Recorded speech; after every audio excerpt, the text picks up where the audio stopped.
Tinokudokesai mabuja atauya nonhau dzanyasi zuva rochimakumi mwedzi uno waKubvumbi. Nyasi wazhinji wedu watambira kamumaridzo dzinouya kupera kumwedzi. Itai kudipfamisa hana dzenyu idi nokutoti mukareka ugo dando kamariko kese kanopupurudziwa unge manyara ari kupupurudziwa nomhepo. Tiri ngedziri munhau dzanyasi. Wamunangarwa kwaiwagokoka mambo Mswati wechitatu kuSwaziland kuti auye koita ndiye anoparura zviri pamutemo musangano wemabhizimusi woZITF.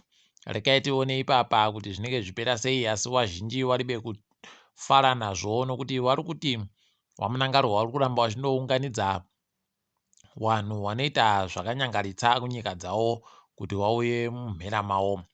Nokuti usahwira hwacho hunobatanidziwa nei tiri bari kuziva. Ipapa opo kare kwai wachazobva waenda kumusangano watakakunyepai nozuro uchaitirwa kumapopoma kuVictoria Falls.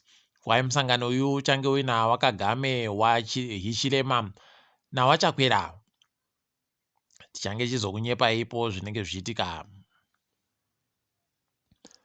Hurumende inozuro manhoko yagotinyepa kuti kwai izvezvi iri kutoita basa rokuti vanhu vari kuSudan wabudike munyika mavo kana vari kuda.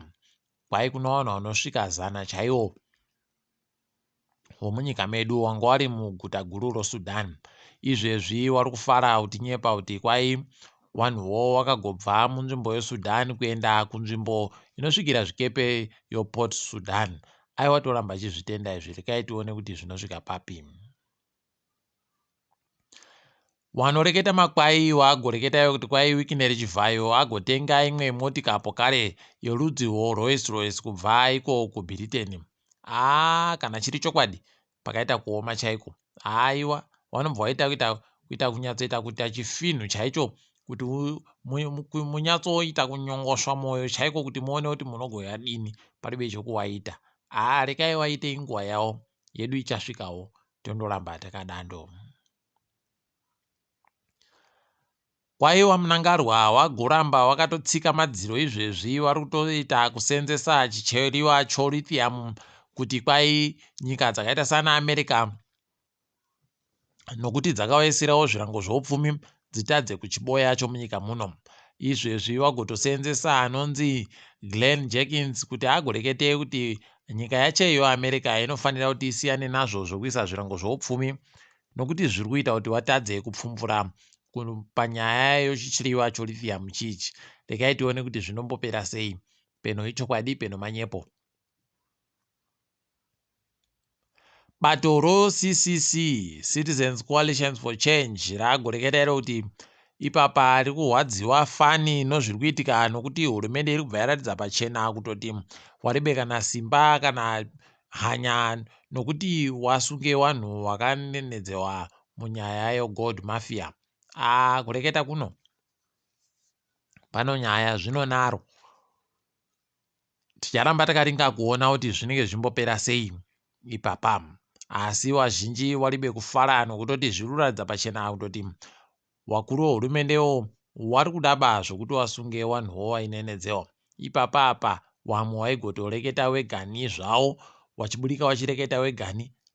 Ndipo unotoona kutoti pakaita kuoma. Rekai tiringe kuona kuti zvinopera sei. Kambani yoZesa yagobuditsayo kuti iri kufara kunyepa nyika kutoti magetsi akuita achiingidzira nokuti hwange gwenya rochinomweria romagetsi riri kuramba richimboita richikika richiisa moto musvinu, pamwe rombomira, pamwe roisa musvinu, pamwe rombomira. Asi wari kufara kuti riri kupinza moto. Wagoreketapo kare kuti kuKariba aiwa wanenge wakutoingidzira izvezvi nokuti wakakumbira Zambezi River Authority kuti wabvumidze kuingidzira magetsi wanobika. Rekai waite, asi nhamo yacho muri kundoiziva mese kuti dhamuro richatosvika pakupwa hwendo huno. Rekai tirambe takaringa kuona kuti zvinombopera sei. Dai wari wamwe wambomira kuingidzira zvakanyanya kuti dhamuri rirambe rakaita kuita tuzvinhu. Kwai chikoro choUZ chagoreketa icho kuti wafundzisi wacho wese wakufanira kuti waite wachienda kofundzisiwa basa kumakambani. heno kuti makambaniyo aripo anomabasa yacho pokare kwai izvezvi wakaenda kofundzisiwa kumabasa ndokuti wagoziwe zvinhu zviri kudikana kumabasako kuitira kuti pawanouya kofundzisa wanobva wafundzisa zvisvino. Ndati ndazviona baini kwese kwese. Heno kuti zvii zviri kumboitekeka ipapa, ticharamba takaringa kuti pasi rese zviriko chere kana kuti ndekwedu nochete. Chikoro chofundo yepamusoro chokubhindura chagonyorerana pasi chibvumirano chokusenzera pabodzipo noimwe chikoro chofundo yepamusoro chokuIndia. Ipapa wagototi wachaita zvokuita zvotsvakurudzo pabodzipo zvokutekedza mishini yomakombiyuta pabodzipo wachiita wese kuti zvitekaire. Rekai tigoramba takazviringa izvozvipo kare kuti zvinenge zvimboenda kupi. Tiri kufara kunyepa kuti mumwe wedu mbiedu anonzi vikativhu kamungwe kwakativhu ndiMhanduwe kwai agoisiwa kuti achagopuwa mubairo unonzi Diana Award kuBritain. Kwai Diana Award iyi inopuwa mubairo unopuwa vanhu vanenge vaita tusvinu mukusimudzira wamwe iwo wari wechidiki pokare. Aiwa tiri kumurwera manja kuokamu zvakanaka mukaka unoisiwa bamunyu. Izvezvi kuno rimwe gurupu riri kuzvidanidzira kuti Parliamentary Party Group on Zimbabwe ririko Britain kwai ragotonyora tsamba kuhurumende yaro kuti ngawareke zvokuti wakokewa munangarwa kuuya koita urendo panenge pari kuita kugadziwa iye mambo Charles yu. Apa kwakundowaraidza kudokesa zuva zvavo kuti anzonoriwa kwavakuita kuku, nekuti vanoziva kuti zvinoitika kuti kana nyika yatombobvuma kuti taakuti nganauye wazoti aiwa chirekera kuuya nokuti vanhu aiwa paribe chakadando. Rekai tigoona hedu zvinoiteriyo, asi izvi aiwa paribe chinoitika apa. Kwaina George Guamatanga izvezvi kureketa kuno makambani ese agobhadhawa mari dzokuti waunze zvinhu zvohurumende wanofanira kuti wachimbidze kuunza zvinhu zvo wapuwa mazuva manomwe, kana kuti kwai wanenge wakutorehwa dzimba nozvimwe zvakadandando. Kundoreketa uku kundopaumba kangoma kari kundorira asi karibe ari kudzana. Rekai tione ipapa kuti zvinombopera sei, asi paribe chatiri kuona chinoitika nekuti kana wari kuda kuita wanondosunga unondosungiwa wondona mapurisa atouya kokusunga kuti iwewe mhosva yako njo iyi. Wari kuzivana zvavo kuti bata usu zvavo kwauda kuita uku. Rekai henyu muone Mhanduwe. Mari yekuAmerica nyasi yenge iri kutengewa churu chibodzi no20 noribodzi anomasendi 20, 1021.20 cents to $1 pachirungu. Ipapa pokare yapuwa makambani inosvika mamirioni 20 chaiwo. Rekai tigoringa kuona kuti wachaisenzesei makambani yo. Tiri kufara kuti mune zvomutambo kagwicho kanonzi Prince Njovu kari kuita tusvinu izvezvizvi katoriko kunyika yoAustria. Kwai kuno chikwata chakati iwe gouya timboona useza hwako kuti hunopindirana chere nesu ino. Tiri kundoshuvira kuti dai zvaita ipapa apa tiri kutoita nokunamata chaiko kuti dai zvaita katambira ikweyo. Ropa rokwanjovu riri munhabvu rinenge riri kuita tusvinu, ende kaizvezvi kari kutambira Highlanders boso, saka tiri kuramba tichizvitenda pokare.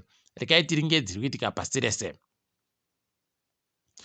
Wanamaposa wanakidza wamwe, wakagosvota wamwe, wakasvodogora wamwe pawanga wari kureketayo kuti kwai bato ravo roANC riri kutoreketa iro kutoti riri kuda kutoti nyika yoSouth Africa ibude munyika dziri pasi pochibvumirano choICC, International Criminal Court. Ipapa nhau iyi rekai tione kuti ichaita sei, kuti vanopererepi tinenge tichindokunyepai. Ko waye wokukinya watagonyepiwa kuti kwai cheche inoti iyoyo vanhu vanofanira kureka kuja kuti wagopinde kudenga kusvikira wapfa idi zvakaita kuoma. Kwai vanhuwo wasvika manje 70 kureketa kuno. Imi kaimi vanhu vanoenda kutamba idi. Rekai henyu muone isu nemudiro watinoita sadza rokweza Mhanduwe wobva watinoka huku kaye. kana nyango katoita kujano tusisi palibe kana chakanyangara apa unoita kunakiwa chaiko zvakaita kuoma. Rekai henyu tuone kuti vanosvikepi vachidandi. Kunyika yoSudan izvezvi kwaita kuti ndabweka koma awa anoita 22 72 hours ceasefire pachirungu. Ipapa rekai timboona kuti zvinoita sei, asi kwai ramangwana riba ari kuziva kuti zvinenge zvakamita sei. Wakandomuka wakafunga zvawo kuridzirana pfutidzo kwakutogara shawanumbo kare. Tinoramba takaringa kuti vanenge vachiipedza sei nhau iyi. Nyika yoItali kwai yagoti iyo kunyika yoTunisia tinoda kukupai mari kuti kana takupai mari moita kuti vanhu vakone kugoita zvomatongerwo enyika zvakasununguka. Zvakaita kuoma. Ukaona vanhu vaita kurongerana zano rakadandi kuti peno tikavakandira kamari vanobva vaita kuchinja vachiita tusvinu. Henoidi rekai tirambe takaringa kuona kuti zvinoperera papi. Bulletin BBC iyo yagotoreketa iyo kutoti izvezvi kune wanoita zvokuferefeta zvinochokuita nomamiriro okunze wari kutoreketa kutoti kumanyanza kukwa kunyanya kupisa, asi kupisa kwacho kwai kurukonzerwa nokuti mafuta ari kuseenzesiwa nozvikepe zvinotenderera munyanzamo mafuta ari kuramba achindoita akachena zvakanaka, asi kwai kuchena kwacho kwakuita kuti mweya wese wakasvipa uya ubvumire zuva rinyatsoita kupisa chaiko zvokutoti wakutoshapo kare kutoti makwirira akuita mamiriro okunze acho anenge akutoita masvinuba. Unobva waita kuzvisaya kuti saka chipi ndo chipi. Henoidi rekai yawe wagoreketa kuti ruzivo huchawandisa mazuva ekugumisira. Pakaita kuoma chaiko. Kwai nokumba kwaiye mambo Charles Buckingham Palace kwai mwanakomana wache Harry ari kuuya kuona bambo wache achigadzirwa umambo zuva rochitanhatu mwedzi uri kuuyayo, asi kwai mudzimai wache Meghan ari kuuyaba noapwere wari kuuyaba kuona sekuru wavo wachigadzirwa umambo. Rekai tione kuti zvinopera sei izvi. Zvakaita kuoma. Iwo wanakadzita pekubhiriten mai waita kubudirwa kuita kumera zenze chaiko. Unobva wazvisaya. Asi isusu zvedu aiwa rekai tidipfamire pano mabuja. Ndiri wenyu Mhanduwe WeNhau.